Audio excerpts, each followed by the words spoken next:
जय हिंद दोस्तों, रक्षित खन्ना के इस चैनल में आपका स्वागत है। दोस्तों आज के इस वीडियो में मैं आपको कुछ इंपॉर्टेंट इंफॉर्मेशन दूंगा।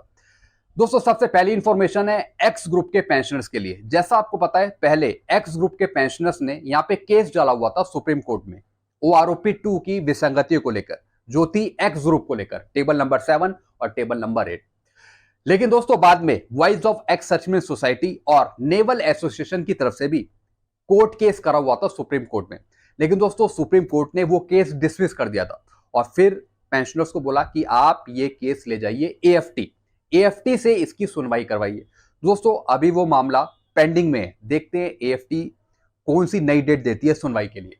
लेकिन दोस्तों उससे पहले जिन पेंशनर्स ने सुप्रीम कोर्ट में केस डाला हुआ था एक्स ग्रुप को लेकर, तो दोस्तों उसके बारे में कुछ डिटेल है यहाँ पे। जैसा कि लिस्ट हुआ है ये 4/8/2023 को, यानी आज के दिन। दोस्तों खबर निकल के आई है कि कुछ नोटिस जारी हुआ है, यानी पेंशनर्स को यहाँ पे और टाइम मिल गया कुछ डॉक्यूमेंट सबमिट करने के लिए सुप्रीम कोर्ट में। बाकी देखेंगे आगे कि सुप्रीम कोर्ट कौन सी नई डेट देती है सुनवाई के लिए। तो दोस्तों अभी ये मामला पेंडिंग में सुप्रीम कोर्ट की तरफ से। चलते हैं अगली इंफॉर्मेशन की तरफ।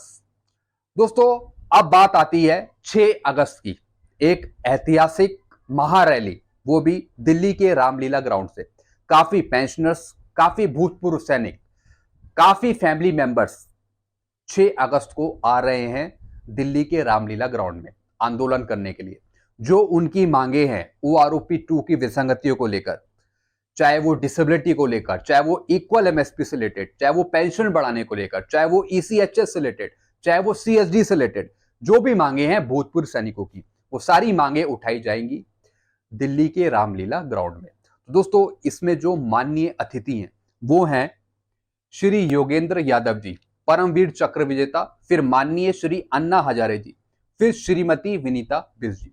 दोस्तों आप आइए 6 अगस्त को और उस दिन को एक ऐतिहासिक दिन बनाइए, क्योंकि दोस्तों एक बड़े मंच से अगर आपकी आवाज उठेगी भारत सरकार के सामने, तो कहीं ना कहीं दोस्तों कुछ चीजें अच्छी हो सकती है। तो आप अपना सहयोग दीजिए वहां आकर, संख्या बल दिखाइए वहां आकर। तो दोस्तों आप पधारिए दिल्ली के रामलीला ग्राउंड में, वो भी 6 अगस्त को, क्योंकि दिल्ली का रामलीला ग्राउंड पूरी तरीके से सज चुका है, पूरी तैयारियां चल रही हैं और दोस्तों कंप्लीट भी हो जाएंगी।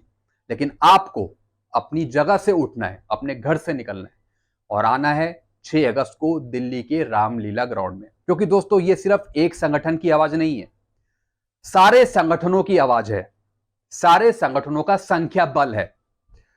तो दोस्तों आप भी अपना योगदान दीजिए 6 अगस्त को दिल्ली के रामलीला ग्राउंड में, ताकि जो आपकी आवाजें हैं वो भारत सरकार तक पहुंचे। चलते हैं अगली इंफॉर्मेशन की तरफ।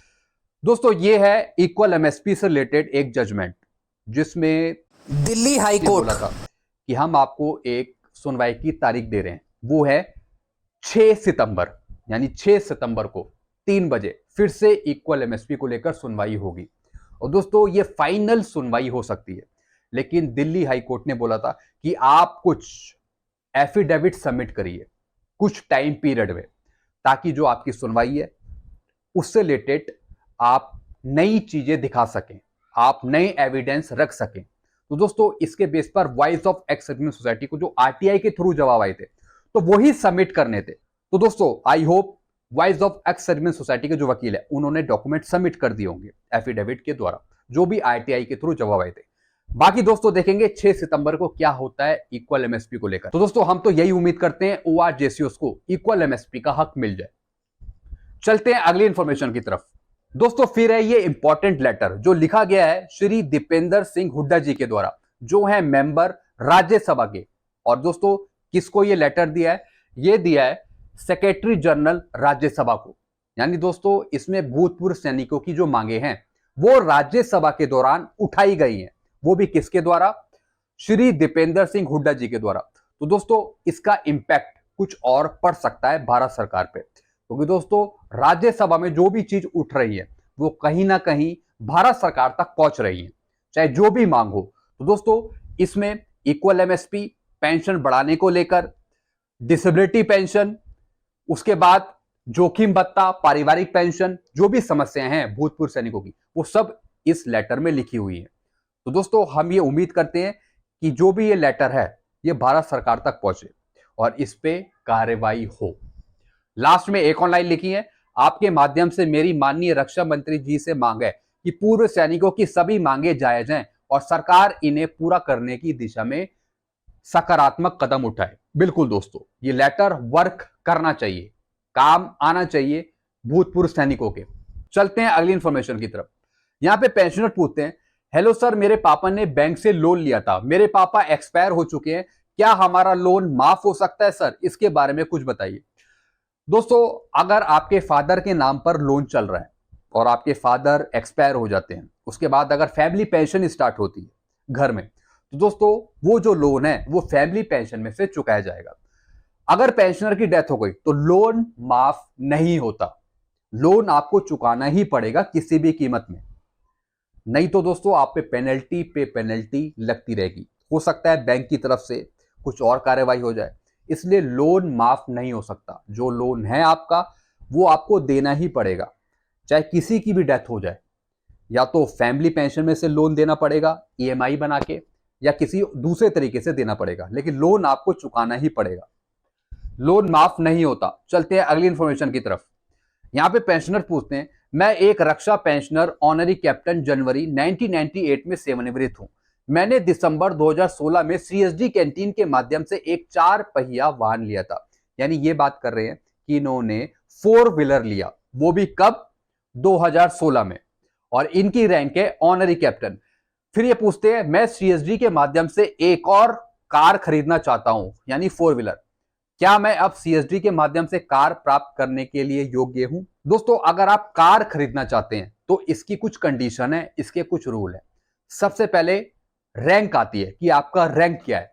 इनका रैंक है यहां पे ऑनरी कैप्टन, क्योंकि दोस्तों इन्होंने पहले भी कार ले रखी है, तो इनके रैंक के हिसाब से इनको कार मिलेगी। वो कब मिलेगी? 8 साल बाद, यानी 2024 में, क्योंकि इन्होंने जो पहली कार परचेज करी, पहली कार ली, वो ली दिसंबर 2016 में। तो दोस्तों 8 साल के अंतराल के बाद ये दूसरी कार ले सकते हैं। तो दोस्तों ये 2024 में कार ले सकते हैं, दूसरी कार, वो भी अपनी रैंक के हिसाब से। तो दोस्तों ऐसी ओआरस हो गए, जेसीओस हो गए, उनकी अलग कंडीशन है कि उनको कार कब मिलती है, कब उन्हें चाहिए कार, उसकी अलग कंडीशन है। तो ये रैंक पे डिपेंड करता है। तो ये ऑनरी कैप्टन है, ये अगली कार ले सकते हैं, वो भी 8 साल बाद 2024 में। चलते हैं अगली इंफॉर्मेशन की तरफ। दोस्तों जैसा आपको पता है कि जुलाई 2023 से आपका कितना परसेंट डीएडीआर बढ़ेगा? वो बढ़ेगा 46%। जैसा कि अभी जून के एआईसीपीएन के आंकड़े भी आए थे, उसके द्वारा आपको पता लग गया था कि जुलाई 2023 से कितना परसेंट डीएडीआर बढ़ेगा। दोस्तों इसकी खबर न्यूज़पेपर ने भी कर दी है, न्यूज़पेपर में भी आ गया है कि जुलाई से जो आपका डीएडीआर बढ़ेगा वो बढ़ेगा 46%, 42 से 46%, यानी 4%। तो दोस्तों ये खबर न्यूज़पेपर में भी आ चुकी है और बिल्कुल ये सही खबर है, कोई झूठ खबर नहीं है। दोस्तों इसमें यही समझा रखा है कि जो उपभोक्ता सूचकांक एआईसीपीएन के जो आंकड़े हैं, किस तरीके से उसमें जून के आंकड़े हैं, किस तरीके से पहले आंकड़े आए, उसके आधार पर जुलाई 2023 से बढ़ने वाला डीए 46% होगा, यानी 4% की बढ़ोतरी। तो दोस्तों ये खबर थी आपके लिए। आई होप सारी चीजें आप समझ गए होंगे। वीडियो आपको अच्छा लगता है, वीडियो को लाइक करें और दोस्तों चैनल को सब्सक्राइब कर सकते हैं। Thank you so much.